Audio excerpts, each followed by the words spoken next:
सभी electronic print media के सभी साथी, पार्टी के प्रदेश अध्यक्ष आदरणीय जगदा बाबू जी, मनोज झा जी, आलोक मेहता जी, कारी शोहेब साहब जी,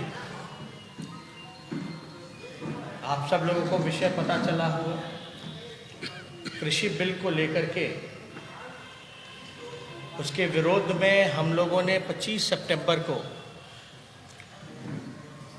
सड़कों पर प्रदर्शन किया था। मैंने खुद भी ट्रैक्टर चलाने का काम किया था और ये विषय सिर्फ बिहार के सामने ही नहीं बल्कि पूरे देश के सामने आया। फिलहाल के दिनों में जब से ये मौजूदा सरकार एनडीए सरकार मोदी जी की सरकार चल रही है, तब से आप लगातार देखेंगे जितने भी एयर इंडिया हो, रेलवे हो, आपके भारत पेट्रोलियम हो, सारी चीज़ों को जो है बीएसएनएल हो, एलआईसी हो, सबका जो है निजीकरण किया जा रहा है, प्राइवेट हाथों में बेचा जा रहा है। हम बिहार के किसानों और किसान संगठनों से हम अपील करना चाहते हैं, चाहे वर्तमान का सवाल हो या आने वाली पीढ़ियों की बात हो या भविष्य की बात हो, हम सब लोगों से अपील करेंगे कि इस काले कानून के खिलाफ आप सब लोग सड़कों पर आएं और इस आंदोलन को आप मजबूत करें। आप चाहे देखेंगे, चाहे हरियाणा हो, पंजाब हो, सारे किसान जो हैं, चाहे वेस्टर्न यूपी के हों, देश भर में किसानों में बड़ी नाराजगी है मौजूदा सरकार से। और ये वही सरकार है जो 2022 तक वादा किया है कि किसानों का जो है आय जो है दुगुना किया जाएगा। अब ये किसी के समझ के पड़े है कि जो एमएसपी है, न्यूनतम समर्थन, जो आपका मूल्य जो है, उसको ही समाप्त करने के बाद किसानों का आय दुगुना कैसे होगा। और हमने कई बिंदु बार बिल के कमियों को हम लोगों ने उजागर किया था, हाईलाइट किया था आप ही लोगों के सामने कि एक सेक्टर जो एग्रीकल्चर का, जो कृषि का जो बचा हुआ है, उसको भी प्राइवेट हाथों में सौंपा जा रहा है। इसमें आप देखिएगा, ये सिर्फ प्राइवेट हाथों में सरकार कह रही है इसलिए दिया जा रहा है कि डायरेक्ट खरीद फरोख्त उसी से करेंगे, कंपनियों से, प्राइवेट कंपनियों से। ये किसानों के लिए बेहतरी के लिए है, ये सरकार का ऐसा कहना है।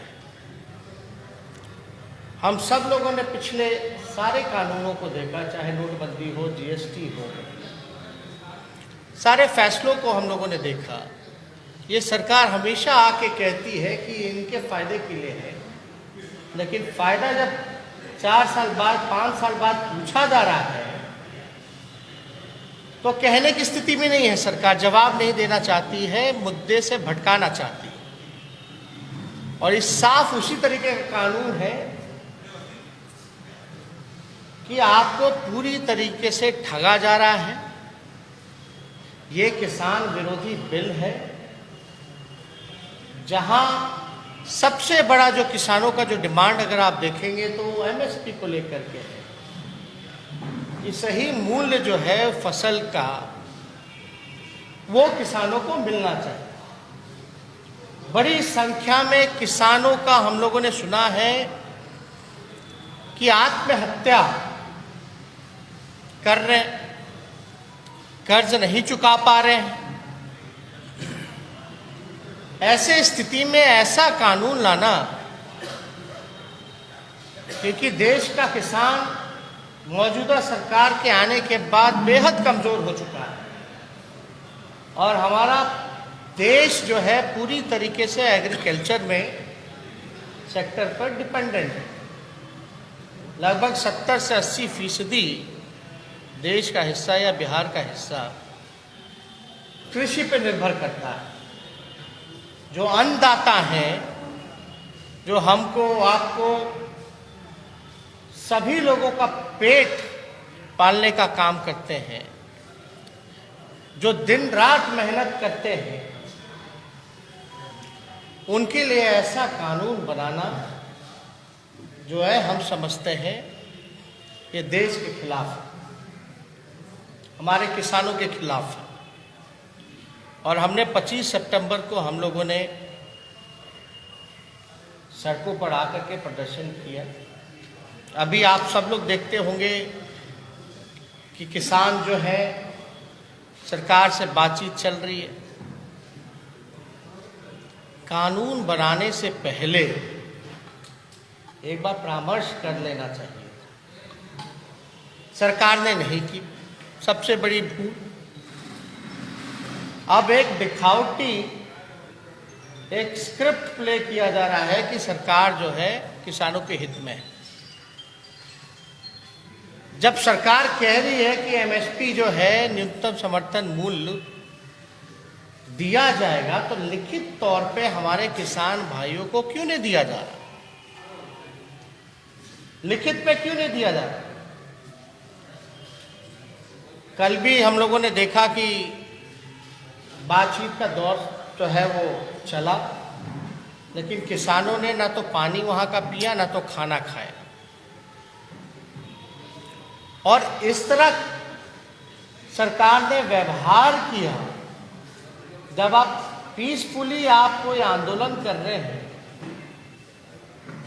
तो क्या क्या जो है लाठी से लेकर के, आंसू गैस से लेकर के, पानी के बौछारों से लेकर के इस आंदोलन को कमजोर रोकने की पूरी साजिश चली।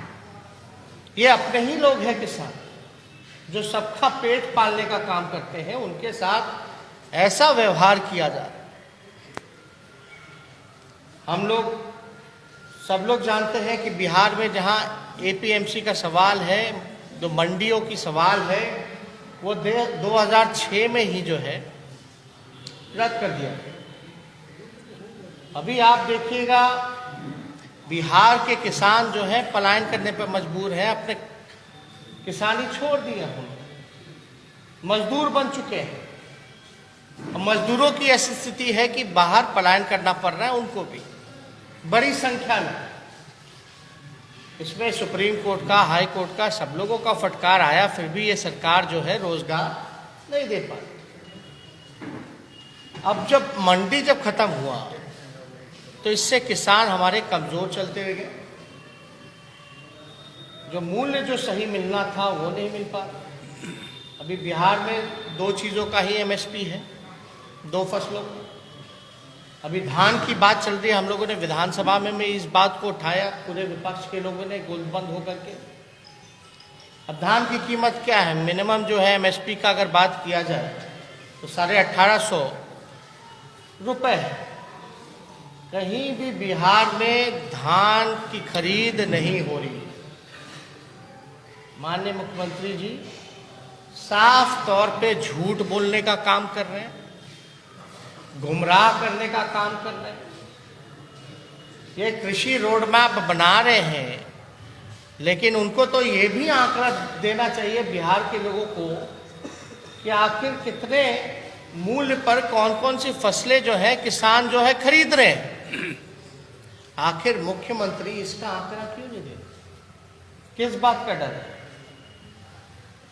और खुलकर के सीना चौड़ा करके माननीय मुख्यमंत्री जी जो है इस बिल का हाउस में समर्थन किया और वाहवाही ले रहे हैं।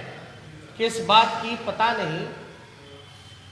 हम तो उस समय भी देश की जनता को आगाह किया था कि देखो ये पहला राज्य है जहां बिहार में नीतीश कुमार जी ने एपीएमसी जो है खत्म किया, मंडी की व्यवस्था खत्म की।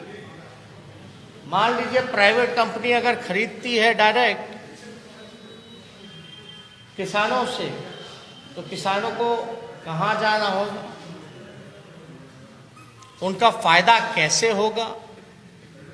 और नेगोशिएशन में अगर बात फंसेगी तो कितने लेवल पर उनको जाना होगा। और अपने देश में ऐसा तो है नहीं कि भ्रष्टाचार जो है मुक्त देश हो गया है। वकील भी रखना पड़ेगा, कोर्ट भी जाना पड़ेगा, अधिकारी के पास भी चक्कर काटने पड़ेंगे। कंपनी वालों को तो कुछ नहीं करना पड़ेगा। तो इस हिसाब से तो किसानों के लिए तो कोई व्यवस्था ही नहीं की गई है इस बिल में। और आप तो देखेंगे बीजेपी की बड़ी सहयोगी, सबसे लंबे दौर से जो सहयोगी दल रही अकाली दल, उनके भी एक मंत्री जब केंद्र में मंत्री थे, अभी बिल आने से पहले ही इस्तीफा हुआ। अब तो पद्म भूषण से लेकर के सारे अवार्ड जो है, चाहे खिलाड़ी हो, चाहे कलाकार हो या बड़े समाज सेवी हो, सब लोग पुरस्कार जो है वापस कर रहे हैं। फिर भी ये सरकार को समझ में नहीं आ रहा। देखिए, डेमोक्रेसी में खतरा है। और पहले ऐसी परंपरा हमेशा से रही है कि जब भी कोई बात आंदोलन हुआ है तो सरकार जो है बात करती रही है, कम्युनिकेशन रहता है। अब तो मौजूदा सरकार से कोई कम्युनिकेशन नहीं है। और इतनी बड़ी समस्या देश के सामने आई है और प्रधानमंत्री जी गायब हैं। क्या प्रधानमंत्री जी को किसानों की बात मिल करके सुननी चाहिए थी कि नहीं सुननी चाहिए थी? और हालांकि जब भी जनप्रतिनिधियों का ये काम होता है कि जनप्रतिनिधि चुन के आते हैं, लोगों के द्वारा चुन के आते हैं, तो वो फैसला जनता का होना चाहिए, ना कि किसी एक इंडिविजुअल का फैसला होना चाहिए। कोरोना काल है, प्लेन चल रहा है लेकिन ट्रेन नहीं चल रहा। क्या कारण है? क्योंकि रेलवे को निजीकरण कर दिया गया। बल्कि स्कोप ज्यादा ट्रेन में ज्यादा है फिजिकल डिस्टेंसिंग का, अगर प्लेन की मुकाबले या बस की मुकाबले या कार के मुकाबले बात की जाए तो। कोरोना के आड़ में सभी लोगों को जो है बर्बाद किया जा रहा है मौजूदा सरकार। चाहे देश के नौजवान हो, किसान हो, मजदूर हो, व्यवसायी हो, किसी की पूछ इस मौजूदा सरकार में नहीं हो रही। पूछ तो दूर की बात, कम से कम उनका अधिकार दिलाने की जो बात होनी चाहिए वो भी नहीं दी जा रही है, उनका अधिकार नहीं दिया जा रहा। तो हम लोग लगातार इस चीज को लेकर के चिंतित हैं कि ये कोई मौजूदा स्थिति की बात नहीं। जब किसान के पास जमीन ही नहीं रह जाएगा तो किसान करेंगे क्या? ये पीढ़ियों की बात है। जहां 70 से 80% देश हमारा डिपेंडेंट एग्रीकल्चर क्षेत्र में है, तो क्या भयावह स्थिति होगी। हम लोगों को भविष्य की भी चिंता करनी चाहिए। इसलिए हम लोगों को लगा कि हम बिहार के किसानों और बिहार के संगठनों से आपके माध्यम से अपील करें कि सब लोग एकजुट होकर के सड़कों पर आएं और इस आंदोलन को जो है मजबूत करें। और हम लोगों का दायित्व ज्यादा बनता है। सब लोग, हमारे पार्टी के लोग लगातार हम लोग इस चीजों को देख रहे हैं और हम लोगों ने विमर्श भी किया है सभी नेताओं के साथ। कल हम लोगों ने धरने का प्रदर्शन करने का फैसला किया है और जगह और समय जो है आपको कुछ देर में आप लोगों को बता दिया जाएगा। आप ही बता दें। नहीं,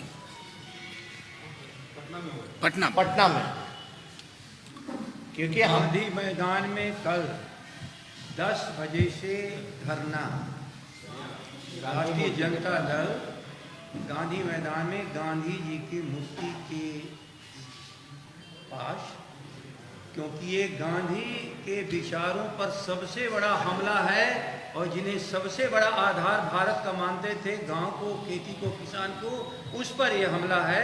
इसलिए प्रतीकात्मक हम सबों की कोई शुरुआत तेजस्वी जी का नेतृत्व में कल धरना के माध्यम से गांधी मैदान के गांधी जी की मूर्ति के पास से शुरू होगी।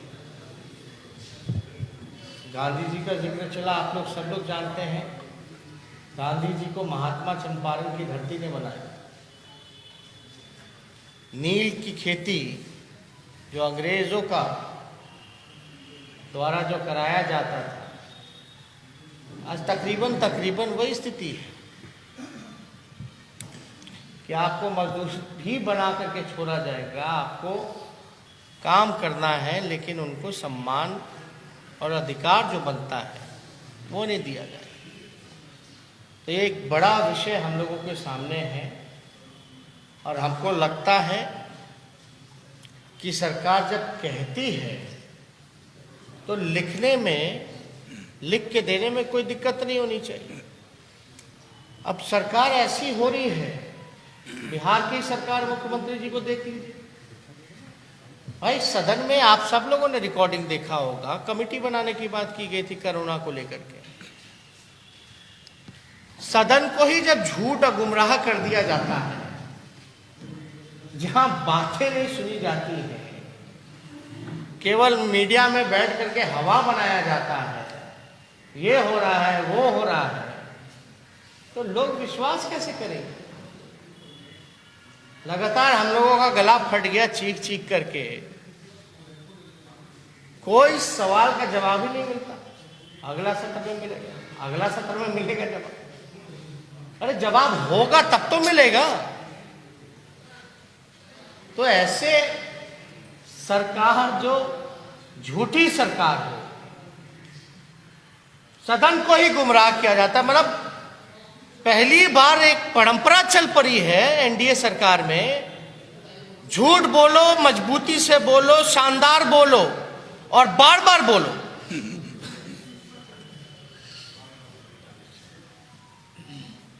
जमीनी स्थिति क्या है, हकीकत क्या है? जो अधिकारी दिया उसको पढ़ करके बोल दिया गया, मास्क मत लगाओ, ये मत लगाओ, वो मत लगाओ। फिर बोलते हमने तो बोला ही नहीं, जो दिया वो पढ़ लिया। वही काम हो रहा है। आप किसके लिए? आप देश की जनता के लिए हैं, बिहार की जनता के लिए हैं। जब बिहार की जनता परेशान है तो आप उस पर लाठीचार्ज करवाते हैं, किसानों पर, नौजवानों पर।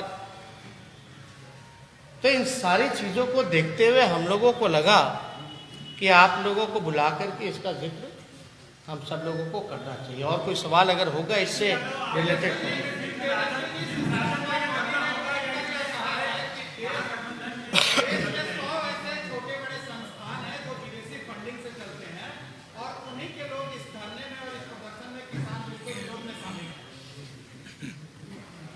देखिए, उन पे हमको कोई टिप्पा टिप्पणी नहीं करता।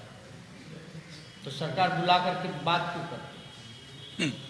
सही बात है।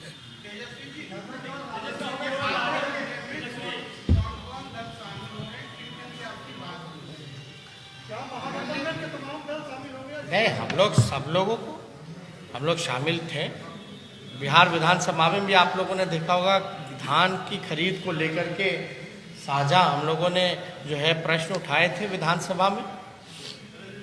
और इसमें सभी लोगों को अभी फैसला हुआ, सब लोगों को न्योता दिया जाएगा। और ज़रूर हमारी जो चुनाव में जो लड़ाई थी, किन मुद्दों पर थी? पढ़ाई, कमाई, दवाई, सिंचाई, सुनवाई और कार्रवाई वाली सरकार पर। तो हम लोग तो इस मुद्दे के साथ चुनाव में हम लोग गए, तो हम लोग सब लोग साथ हैं, मजबूती से साथ हैं। Thank you, thank you. Bhajpa के सहयोगी, आपके भी सहयोगी है कांग्रेस। पंजाब के मुख्यमंत्री का कल बयान आता है कि इस बिल के जरिए एंटी नेशनल गतिविधि को पंजाब में बढ़ावा दिया जा सकता है कैप्टन अमरिंदर सिंह का, कैसे देखते हैं आप? ऐसा नहीं कहा है बयान। देखिए, हमने एक तो बयान सुना नहीं, और कोई चीज़ बिना सुने हुए, देखे हुए, बिना जांचे हुए कोई प्रक्रिया देना ठीक नहीं है। थैंक यू, शुक्रिया।